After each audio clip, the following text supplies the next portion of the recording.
Hi, everyone. This is Janice Wood, and I'm in a different area of the country right now. I'm on the North Shore of Oahu on a farm, and next week on a senior citizens forum, we're going to be doing a tour of the farm. But today I have Donna Rybacki here, and we're going to talk about the emotional thing of having to put your parents or a friend or a relative into assisted living.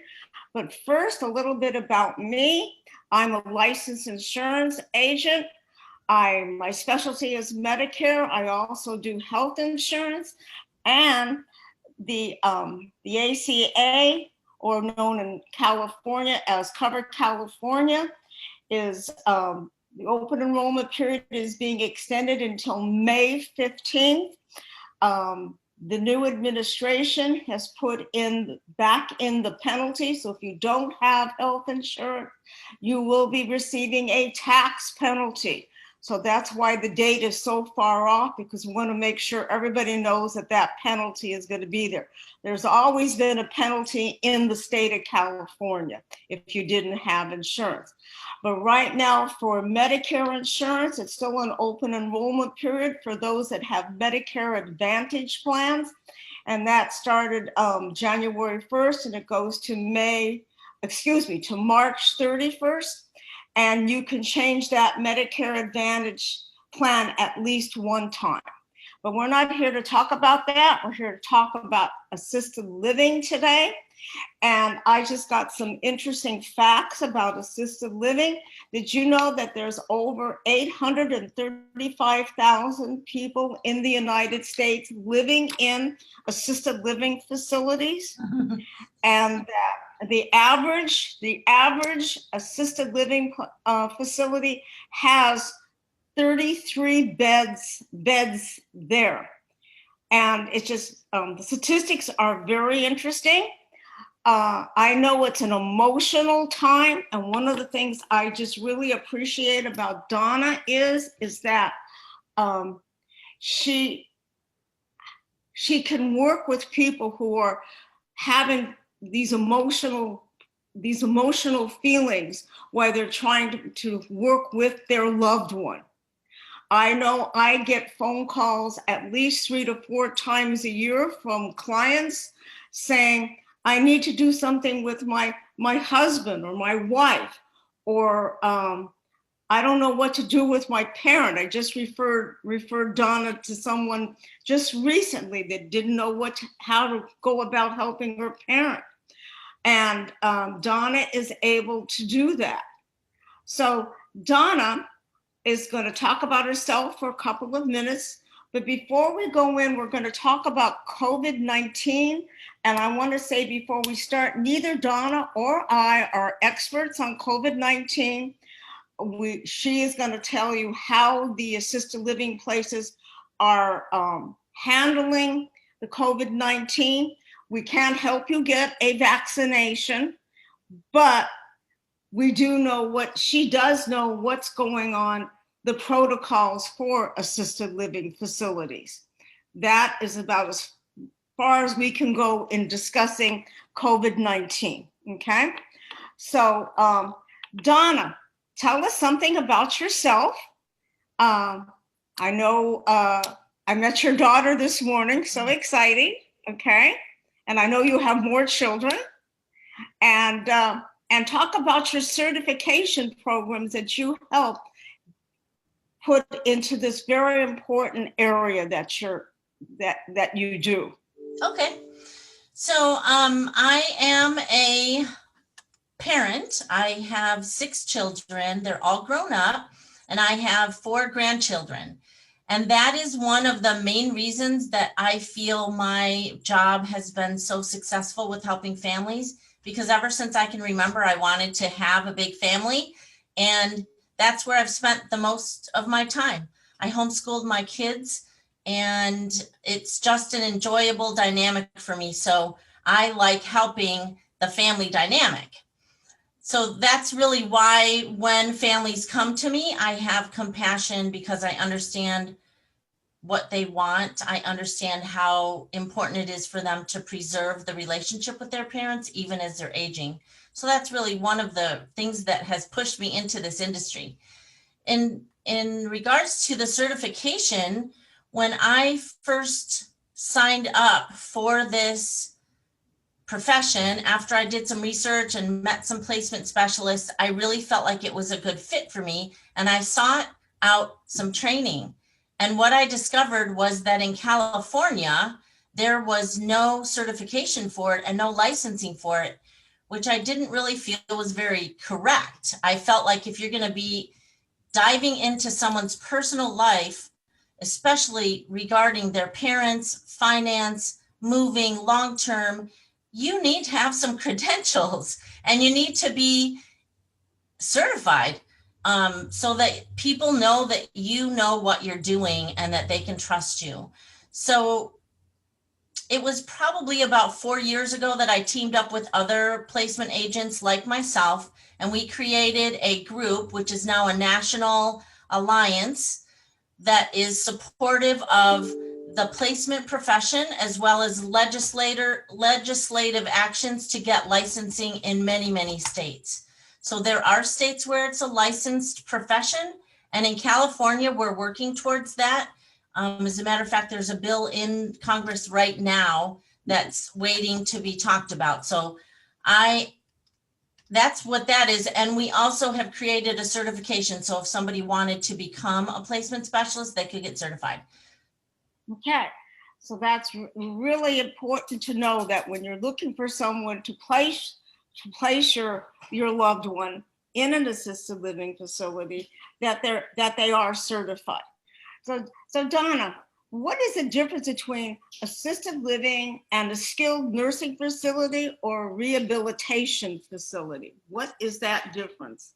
Very good question. So a skilled nursing center, also sometimes called a rehab center, is a stop before you go home. So you've gone to the hospital for something. It could be a surgery, it could have been an illness, it could be, in the elderly, they often get pneumonia or something like that. And now you need some recovery time. You need to have IV fluids. You need some antibiotics that are given intravenously. And maybe because you've been in bed for a while with the illness or the surgery or an injury, you need some help afterwards getting yourself back up to par. So you need help getting out of bed again. You need someone to help you, walk again and different things like that. So those facilities have doctors and nurses and certified nurse assistants. They're not assisted living. They're there to take care of a medical need. And once that need has been fulfilled, that's it. Your time is over. It's not really somewhere to go for long-term care. And assisted living is something that is there to assist with your everyday needs, helping you prepare meals, transportation to the doctor or to the grocery store or to the pharmacy, social activities. And assisted living was born in the 70s, I want to say, and it was there to help people that otherwise might be isolated or not able to manage that day, like maybe somebody lost their significant other and now they're by themselves, so they need assistance. And they try to replicate that by just giving you all the things that you would normally have in life, your meals, your housekeeping, your laundry. They do all of that for you and help you connect with the outside services. That's it in a nutshell. That's it. That's a lot in a nutshell. But I remember as a child, I remember when my grandparents needed help, and everybody in the family got together and we helped them in the home. But now, because as adult children, all of a sudden you're working, you have children of your own that you're trying to keep up with, and you can't give your parents that attention. Correct. And you need to go into an assisted living facility. So tell us, when somebody goes into assisted living facility and they're looking at a facility, what should they be looking at? Because there's different assisted living facilities in different types of assisted living facilities. Correct. So that is a very, very key thing. We're looking at several things, but the most important thing is making sure that the person, that senior that needs to make that move, has the support that they need for the things they need. So it's very case by case. You cannot shop for assisted living the way you shop for other things. You need to know what type of community can help with those exact things for that person, because the care there is person-centered. So when you go to an assisted living community, let's say we're looking at some options, we are evaluating what does this person need and can that community provide that? And it's an interview. It's a discussion. We want to make sure that all of the things they need are going to be cared for.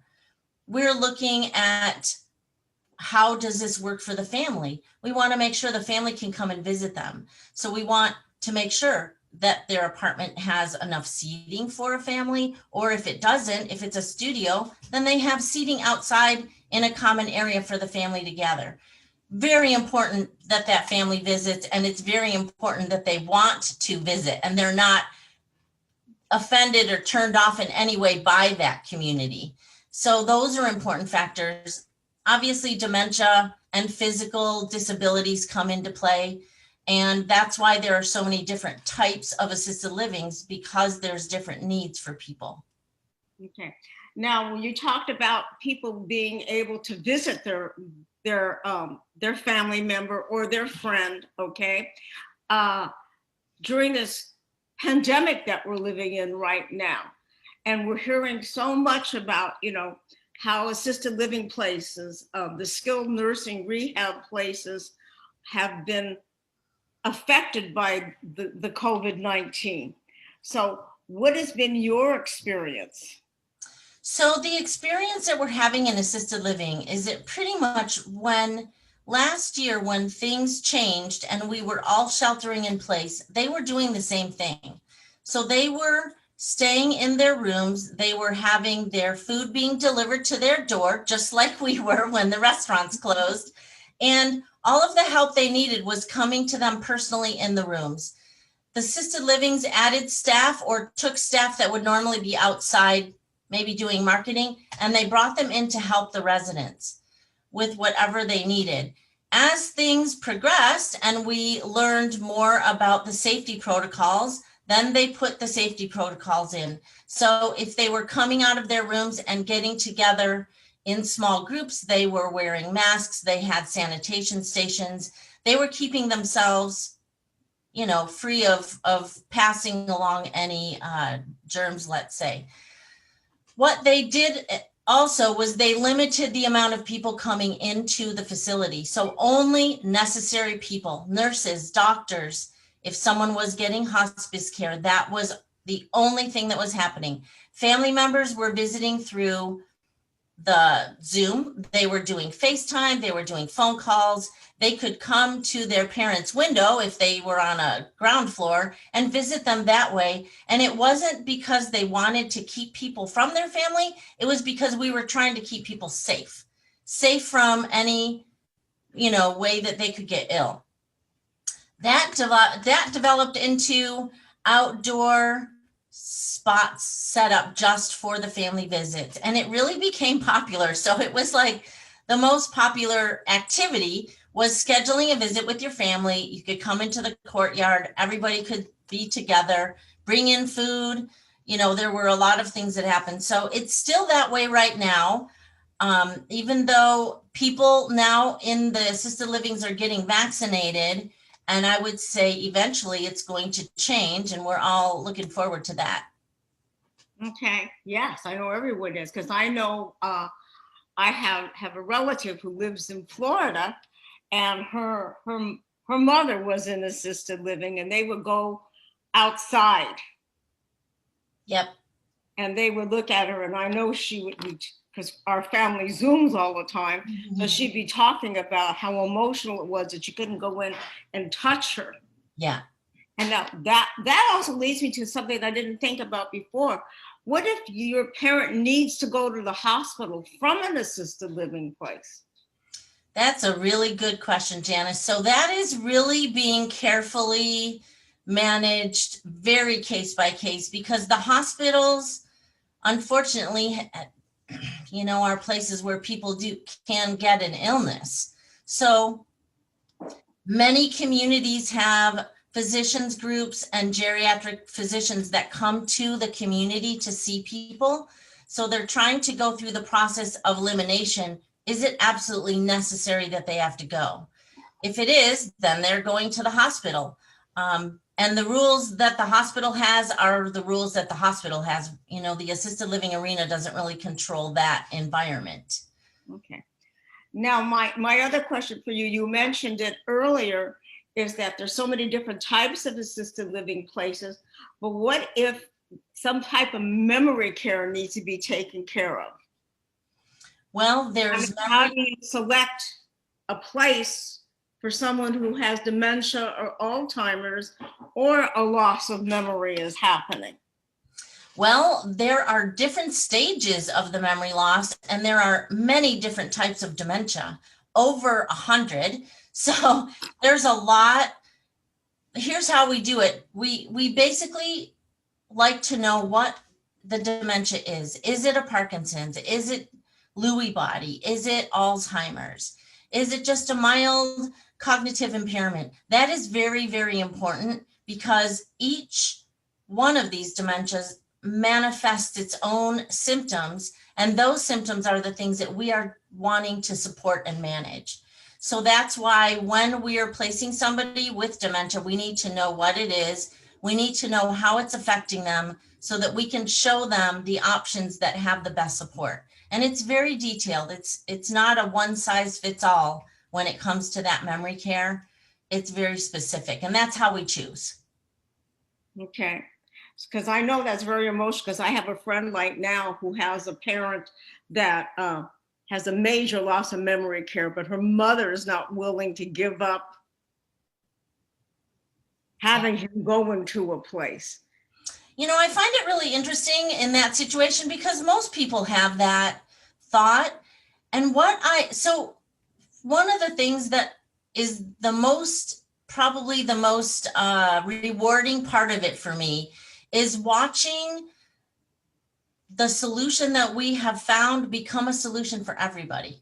Because what I know, because of my training, is the dementia affected person has needs, and sometimes they don't know how to communicate the needs. So someone who's trained to care for someone with dementia is getting ongoing training, learning about what is that communication.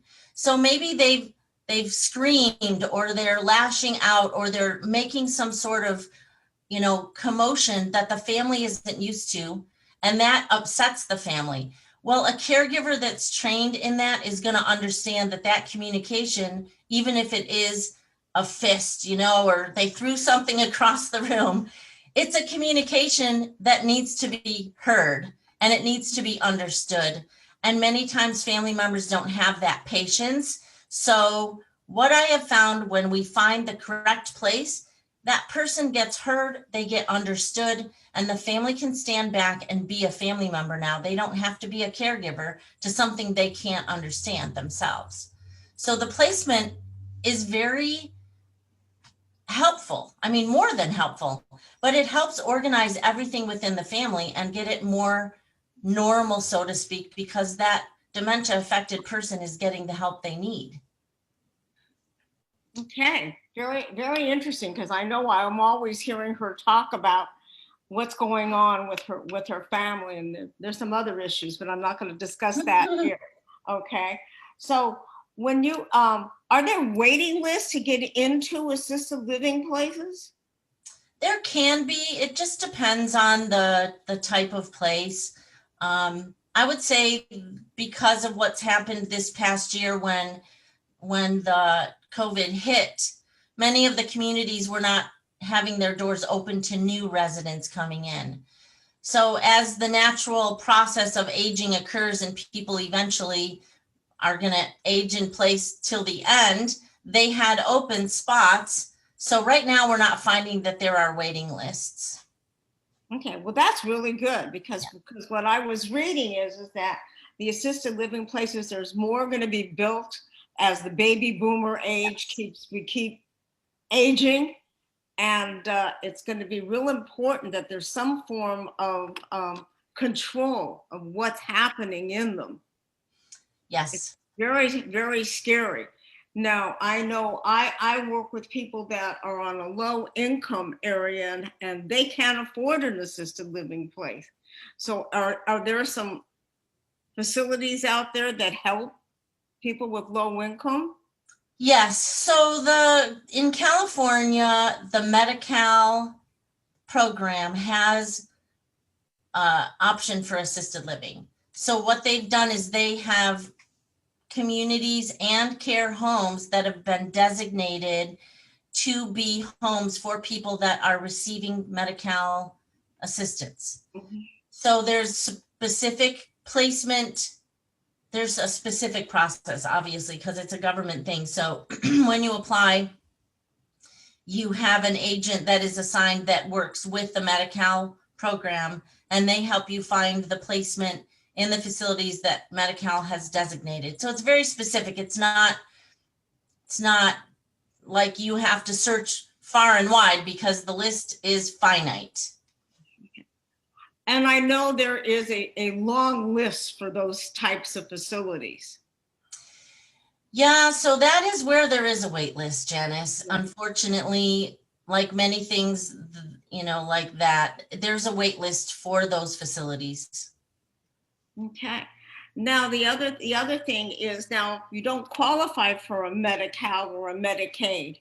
Are there any other ideas that you have that how people can afford to pay for assisted living?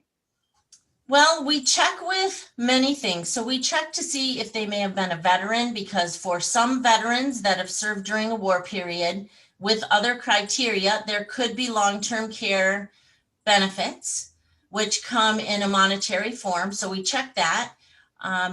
We look for any part of their insurance that might be able to cover some of their care. And then we try to connect them with the best possible places that we can. There are some communities that will accept the SSI as payment, and those are finite as well. It's not like you get to choose, oh, I really love this community over here, will you accept my SSI? It's not that type of thing. It's more like, here's a list of places that do accept SSI, and then you work directly with them. Because again, it's government related. When someone's on that supplemental insurance, Social Security, then the government is going to be paying that facility directly for that person's care, and we can't be involved. It has to be, from the government entity to the family. As somebody who provides Medicare Insurances, I can say right now, Medicare only covers skilled nursing up to 100 days per year. And in that, it can still be costly, and that's in a skilled nursing or rehab. Yeah. Yeah. Now, one of the things I've had some guests on who are life insurance agents, and we've talked about people who have a whole life insurance policies, and you can take that life insurance policy, which can have some equity in it. You bought it, for when you had, your children, to protect your family. But now you're sitting there with that policy. You can take that money out of that, and that can help pay for that assisted living. Definitely. There are programs like that, and I'm very grateful for them because they definitely have been able to help people in a time when they don't have another choice. Yeah, so that's really important. I found it really interesting when I was looking up statistics earlier that right now the age group that's in assisted living, the major ones are like 85. Yes. Yeah, and above. Now, what about younger people? What happens if you're younger and you need to be in the assisted living? Well, you can be. So assisted living, the ground level, if you want to call it, age is 62. In some places it's 60. So you've got someone who's 62, maybe they've had a stroke, maybe they have been affected by polio or something early on in life. So now as they're getting older, even at that young age, they're having some decline and can't help themselves with everything. So we have had several clients that have been under the age of 85, people in their 60s, people in their 70s. Sometimes it's been an injury, an accident, or a severe illness. Okay. Now, Mike, I'm going to go back to computers. Okay. All right. Everybody now, especially if you're on here, you know that, you're using a computer. So I'm going to go ahead and I'm going to put in, I don't want to use any names, a name of a place or assisted living places. And all of a sudden they come up. What should you be looking for when you see information about assisted living from a specific group? What should you be looking at? Well, there are pitfalls of searching online for assisted living, and that is because assisted living, the only places that are going to have an actual website of their own are very large corporations. And that is not the majority of the places that we are going to be able to look for. So when you're shopping on the internet for long-term care, what you have to be wary of is, getting trapped into, like a, what do you call it? Like a lead capture type thing. So basically do not put personal information on any website, because what can happen is the website, because it's not regulated, can take that information and spread it out to anybody. They can take it and spread it out to assisted living communities that might not even be appropriate. There's actually a term for it. It's called spray and pray. So they basically spray the name out and then they hope that somebody finds that facility, moves into it, and they can get a fee for it. But it is not how to look for the quality care that you need. It's a pitfall that we try to educate people. Do not fall into that pit, because it is not going to it's not going to help you find what you need. You need professional guidance on finding the right type of place. And what you're talking about is a subject that I really embrace, and that's how senior citizens, I'm a senior citizen, so I know that I get what I call scam phone calls constantly. Yeah. And when you, all of a sudden you Google something and all of a sudden you're getting all kinds of information. So you got to be really careful, because one of the statistics I just read said that since 10 years ago, scamming has gone up 400% in the senior citizen area. And that's really, really sad, because they're targeting people who have money, and most like senior citizens are already established. Yeah. And because sometimes what we were talking about earlier, that memory isn't quite what it's supposed to be. Oh, there's so many things, and it's not a good thing. So I can tell you a story of something that recently happened. I've been helping this woman who's 83, and we're looking for a specific type of memory care for her loved one. And it takes whatever time it takes, right? It's not like a rush, let's just go find one down the street. Sometimes people might say, I want it to be in this town, and you have to explain there doesn't exist anything in your town, right? But people can get eager and people can get impatient. Well, she was getting a little impatient because I was trying to connect her with the exact thing that she needed. So she did go online and she started looking for assisted living near her. And she got trapped into one of those websites where they captured her information. She got a call from a gentleman, asked her some questions, and then he said, here's some options for you. Like, he hasn't met her. He didn't know her. He doesn't even live in the area. So she called me and she said, hey, I just got this information online and I want to show it to you. So she discussed those places with me and I was able to tell her everything about them, whether they would be a good fit for her loved one or not, which in all cases, none of them were. And it was just a lesson that, because I had asked her not to go on the internet, but like we always go to the internet for everything. And she was doing the same thing. She was just eager to see what was out there. And unfortunately, you're not going to find it on the internet. We might be able to find an address. We might be able to Google that address and see an outside of a building. If they have a website, we can access a website, but it can't be a, we'll help you find assistedliving.com or, something like that. You need to stay away from that. Okay. Now, when you look at some of these communities that are out there for assisted living, or, they're always being advertised, go to, Heavenly Acres, whatever. Okay. Yeah. Right. And you're going to meet great friends. Now, some of those have different stages of independent care versus the assisted living, and you can graduate from one to the other. Yes. So do you help with those type of placements also? Yes. And there's a lot to know about that. Those types, they're called continuing care retirement communities. It's a beautiful setup. You can move in as early as 55, I believe. In some places, maybe 60. And it's a lifestyle change. So you can move onto a campus. I would say the smallest one I've seen is probably 10 acres. And then as they grow, they can be up to 40 acres. And it's an entire community. And they have independent living with, all the amenities that you have in your own life, but you don't have to schedule it. They schedule going to the casino, going on the trip, doing all the things.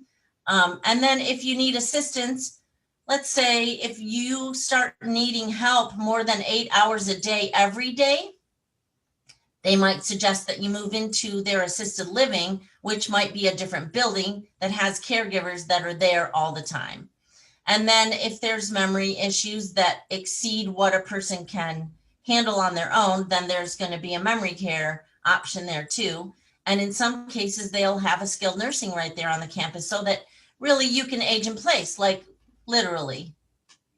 I have a brother-in-law that lives in one of them and he just can't even be happier because they do everything, right? They take care of the apartment. They take care of everything around him. He doesn't have to be that manager of the household anymore. And he really likes it. Really likes it. And with all the activities. Oh yeah, so many. So many different activities. I remember having my mother in one where it was assisted living, but they also had independent living. And then they also had a skilled nursing facility. And we went from, we graduated really quickly. Right. Very emotional time, very emotional subject. Yes, it is. Yeah, because you're watching, I always find it very hard because you're dismantling somebody's life. But if you're like your brother-in-law who loves it, it's a great option. It is. So, I mean, as he was getting, in his 70s and he had the knee surgery and this thing and that thing, I mean, he's a man that owns properties. He's a property manager. He owns real estate and he's used to taking care of all of that as a business. And then he just decided, well, why don't I have somebody take care of all of that for me? So him and his wife found a place in Santa Barbara. It's beautiful, brand new. And they don't have, they can come and go as they want. It's just like having a condo somewhere. But someone's going to take care of the maintenance and someone's going to take care of anything that breaks and he doesn't have to deal with that himself. And he really does like it. And they can cook if they want in their own place, or they can go dine with other people and have that social environment if they like it. But it's a nice setup. Okay. Now, what if you have, what if you have a problem in the assisted living? So when I have a relative or a friend in assisted living and you see something is not quite right, do you have a place to go and and do a complaint? Like, I know there's patients' rights. Is that the same thing for assisted living? Yes, there is. There are residents' rights, and every single assisted living community is going to have those posted on a prominent wall, as well as a sign that says, if you see something, say something. And that connects them to an ombudsman through the Council on Aging, which manages that whole program. But the very first thing that you can do is actually just communicate with the people involved. Now, a lot of times when we have placed someone, I wouldn't say a lot of times, a few times when we placed someone, maybe they didn't understand something that was happening, and they might say, well, you know, my mom's telling me that she isn't getting her lunch, like her lunch isn't coming, she's not getting it, she's hungry. So depending on the situation, they might call me and say, is that normal? Like, what do we do about it? Well, the first thing is you have to find out, is that true? You need to talk to the staff. You need to find out what's happening. And then you can move through, through the line, because they have an organized method of managing things. They're going to have a manager that's managing the caregivers. There's going to have someone that's managing the manager that's handling the caregivers, and they have an overall executive director or administrator that's managing everything. And you can go up that chain. And then if all else fails and you're just not getting along with the crew or the team in general, then you can call the ombudsman and they will come in and help. Okay. Well, thank you, Donna. You've given us some really good information. I'm going to have Lauren post your how to contact you. She's Okay. going to bring that up right now. And anybody has any questions, please, Donna is a wealth of information. She's so active in this particular subject of assisted living, and I'm learning now she knows more about other stuff than just assisted living, okay? So please contact her. I see you're on the internet also at American Senior Home Finders. That's a good place to look Donna up. There is her phone number. So Donna, as always, it's great. It's always great information. We always are able to find something new to talk about. If anybody wants to go back and find any of the other broadcasts that I've done in the past with Donna, they're on. You can find them on Facebook. You can find them on YouTube. We're posting on Instagram, so please go on and look. And I know I'm going to have Donna back in the future, because assisted living has so much information for it. And we've been on here today talking about it. And thank you all for joining us. And thank you, Donna. And I will be talking with you real soon. That sounds good. Thanks, Janice. Thanks for bringing me to Hawaii with you. Oh, yeah. I wish I was outside. But it was just so cold this morning. Unbelievable to say that when you're in Hawaii. Okay, thank you. All right, have a good day.